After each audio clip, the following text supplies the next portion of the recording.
অতএব খ্রিস্টান মিশনারিকে সুযোগ দেওয়া হচ্ছে, এটা আন্তর্জাতিক চক্রান্তের অংশ হিসেবে।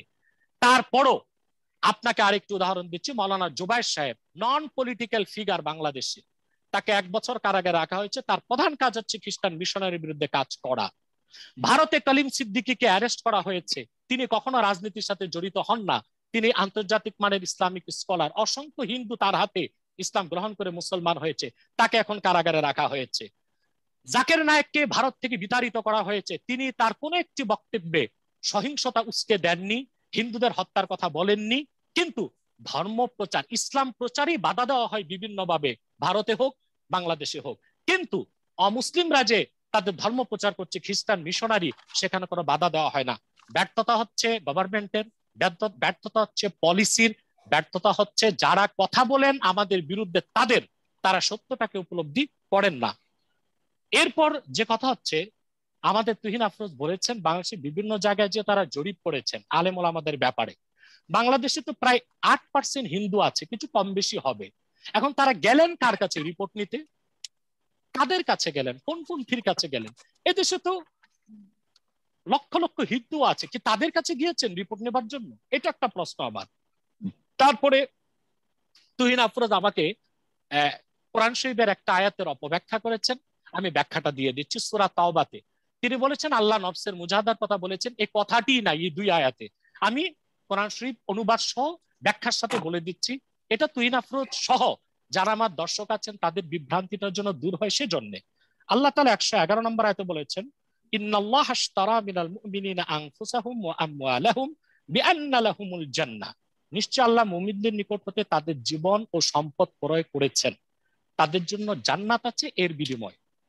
ইউকাতিলুনা ফি সাবিলিল্লাহি ফায়াকতুলুন ওয়া ইউকতালুন, তারা আল্লাহর পথে যুদ্ধ করে, হত্যা করে ও নিহত হয়। কাতালা জাহাদা ইউজাহিদু মুজাহাদা, আল জাহদুন শব্দ থেকে যখন জিহাদ আসে তার অনেক অর্থ হয়। ব্যক্তিগত নফসের সাথে সংগ্রাম, আন্দোলন, সংগ্রাম, সত্যের পক্ষে কাজ, মিছিল মিটিং সব হয়। কিন্তু চূড়ান্ত পর্যায়ে যখন কাতালা ইউকাতিলু মুকাতালা, 2 পক্ষে লড়াই হয়, সেটা কেতাল, সেটা যুদ্ধ।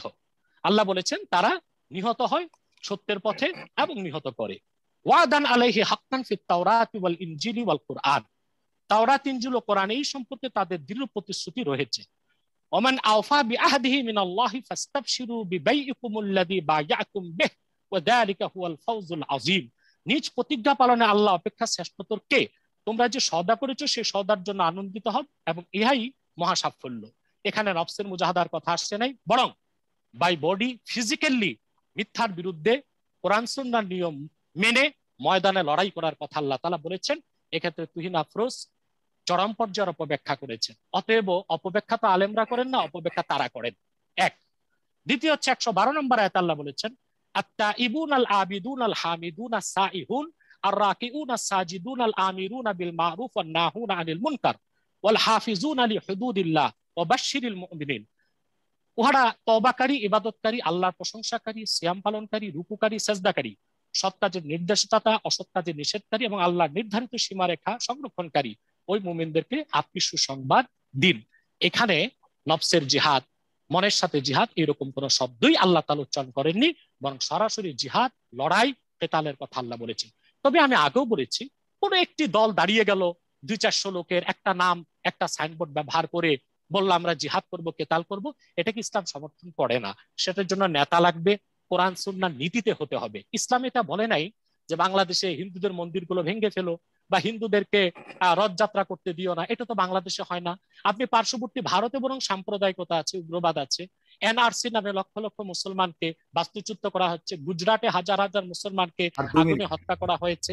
হ্যাঁ, আসামে মুসলমানদের নাগরিকত্ব ছিনে নেওয়া হচ্ছে। তার প্রতিবাদে বাংলাদেশের কোন আলেম ওলামা পীর মাশায়েখ যারা প্রকৃতপক্ষে ইসলামিক স্কলার, ভারসাম্যপূর্ণ বক্তব্য বা কথা বলেন, তারা এদেশের হিন্দুদের উপর আক্রমণের একটি উস্কানিও কি দিয়েছে?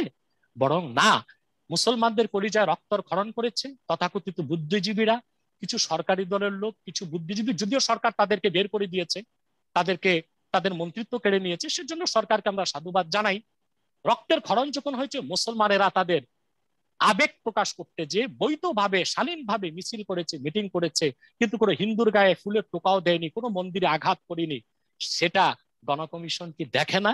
তাহলে যে বাংলাদেশের ওলামায়ে কেরাম আলেম সমাজকে এভাবে প্রশ্নবিদ্ধ করা, সাম্প্রদায়িক বলা, দুর্নীতিবাজ বলা, এটা চরম মিথ্যাচার, ইনজাস্টিস, অনৈতিক, এবং তা কখনো মেনে নেবার মতো নয়। আমাদের তুহিন আফরোজকে আমি একটা প্রশ্ন করব, যদি উত্তর দেওয়ার সময় আছে কিনা নাই ওনার আমি জানি না। আর নতুন করে প্রশ্ন না হুজুর প্লিজ। আচ্ছা, তাহলে আমি জবাবটা দিচ্ছি। তিনি বলেছেন, আমি বলেছি কোন লেকচারে যে ডারউইনবাদ পড়ানো হচ্ছে বিশ্ববিদ্যালয়গুলো থেকে, সেখান থেকে নাস্তিকরা বের হচ্ছে। উনি একজন উচ্চশিক্ষিত, হায়ার এডুকেটেড, এবং বলেছেন পিএইচডি হোল্ডার। অতএব কথার উদ্দেশ্য তো অবশ্যই ওনার থাকা উচিত সবাই বিশ্ববিদ্যালয় থেকে যারা পড়ে তারা নাস্তিক হয়, এটা আমাদের বলার উদ্দেশ্য নয়, এটা আমরা বলিনি। আমি লখনৌ বিশ্ববিদ্যালয়ে আরবি সাহিত্যের উপর থিসিস করেছি, মুসান্নাফাত ইবনু জাকারিয়া, এই অভিসন্দরপুর আমার থিসিস ছিল। অতএব আমার তো নাস্তিক হবার প্রশ্নই আসে না। এখন আমাদের বাংলাদেশে ঢাকা বিশ্ববিদ্যালয় ইসলামিক স্টাডিজ আছে, সেখান থেকে যারা পড়াশোনা করছে তা তো নাস্তিক হচ্ছে না। আমাদের বক্তব্য পুরাটা ওনাকে দেখতে বলবো। আমরা বলেছি যে ডারউইনের বিবর্তনবাদ বা থিওরি অফ এভলিউশন বহু আগে বাদ দেওয়া হয়েছিল।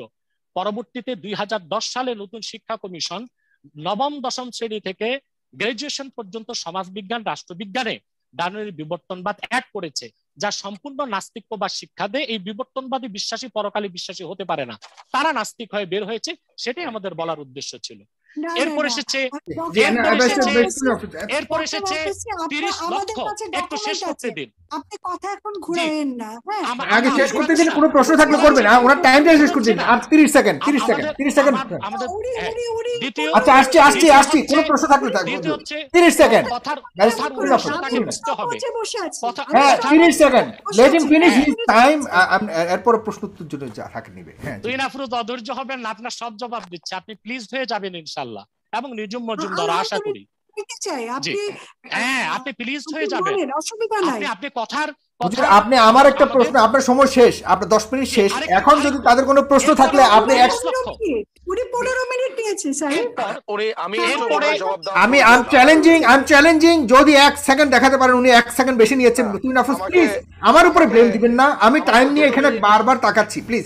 আচ্ছা আরেকটা কথা, ডক্টর এনায়েতুল্লাহ আব্বাসী, আপনার কাছে প্রশ্ন ছিল আমার, যে আপনি বলেছেন যে আলেম যারা ওয়াজ করে তাদের মধ্যে কেউ কেউ আছে বিভ্রান্তিকর ওয়াজ করে, তাদের কি নাম আছে? অথবা বিভ্রান্তকর ওয়াজ করলে ওনাদেরকে কোনোভাবে কি ধর্মীয় আলোকে কোনো ধরনের শাস্তিমূলক ব্যবস্থা আছে, বা তাদের বিচার করবে কে, বা এই বিভ্রান্ত দায় দায়িত্ব কার উপরে যাবে? একটু কথা, ব্যক্তিগত নাম না নেওয়াই ভালো। না আমি জিজ্ঞাসা করি, আমি যদি না বলেন, উনি যদি না বলেন আপ টু হিম, বাট আমি নাম জিজ্ঞাসা করেছি যেহেতু নিজুম মজুমদারকে, সেহেতু আমি এনায়েতুল্লাহ আব্বাসী সাহেবকে জিজ্ঞাসা করছি। আমি ব্যক্তিগতভাবে নাম বলার ঘোর বিরোধী। না ঠিক আছে, এটা আপনি বিরোধী হতে পারেন, ওনার উপর ছেড়ে দিন প্লিজ। হ্যাঁ আপনি যে কথা বলেছেন, ব্যক্তিগত নাম বলার প্রয়োজন নেই, জাতি ভালো করে জানে। নিজুম মজুমদার এবং তুহিন আফরোজ যেহেতু আমাদের বক্তব্যগুলি স্টাডি করেছেন, তারাও জানেন 2014 সাল থেকে এখন পর্যন্ত যেসব বক্তা কোরআন হাদিস থেকে অপব্যাখ্যা করেছেন, তাদের প্রত্যেকের বিপক্ষে আমি ডকুমেন্টারি আলোচনা করে তাদের জবাব দিয়েছি, এবং তারা অনেকেই তওবা করে তাদের বক্তব্যকে প্রত্যাহার করেছেন, অনেকে বক্তব্য প্রত্যাহার করেননি। এবং আমি বিগত 4 বছর যাবত ইসলাম গভর্নমেন্টকে অনুরোধ করছি, ইসলামিক ফাউন্ডেশনে একটি মনিটরিং সেল থাকা দরকার, যারা বাংলাদেশি ইসলামিক স্কলার ও আলোচকদের বক্তব্যগুলোকে পর্যালোচনা করবেন, তাদের ভুলভ্রান্তি থাকলে তাদের ডেকে সংশোধন করবেন। সেটাই বহু আগ থেকে বলে আসছি। ধন্যবাদ আপনাকে, আমরা অবশ্যই এটার আপডেট আগামীতে জানবো। কারণ কোনোভাবে কোনো বক্তার বক্তব্যের আলোকে কেউ বিভ্রান্ত হোক, এটা আমরা আসলে অবশ্যই চাই না।